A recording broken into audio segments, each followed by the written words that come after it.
Hello everyone, তো আজ চলে এসেছি একটা নতুন ভিডিও নিয়ে। আর এটা হচ্ছে আমার ভিডিও, একদম ফার্স্ট টাইম এই ভিডিওটা আমি ক্রাফটেড ছাড়ছি। আর দেখতেই পাচ্ছ এখানে আমি মাটি নিয়ে তৈরি করছি একটা দারুণ পুতুল। জানি না কতটা ভালো লাগবে, কিন্তু আমি চেষ্টা করেছি অনেকটাই ভালো করার।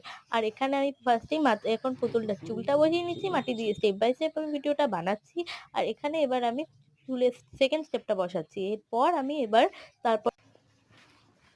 এবার আমি এখানে বসিয়ে দিচ্ছি চোখটা, কিন্তু চোখটা খুব একটা ভালো লাগছে না বলে আমি আবার কিন্তু গাইস বসিয়ে নিচ্ছি, বসিয়ে নেবো পরে। আর এখানে আমি এখন স্টেপ বাই স্টেপ মুখটাকে ঠিক করে নিলাম, তারপরে আমি আবার চোখটা ঠিক করে তোমাদের কাছে নিয়ে এলাম।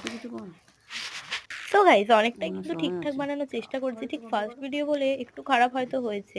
এবার চুলটাকে আমি একটু ঠিক করে নিচ্ছি, কারণ চুলটাকে তো তোমার তো বোঝাই যাবে না যে এটা ঠিক চুল। আর আমি কিন্তু আবার নেক্সট স্টেপটা তোমাদের পরের দিন দেখাবো, সুন্দর করে চুল টুল এঁকে সুন্দর করে রং করে পরের দিন দেখাবো। সাবস্ক্রাইব করতে ভুলো না কিন্তু চ্যানেলটা, এরকম ভিডিও থাকলে কমেন্ট করো।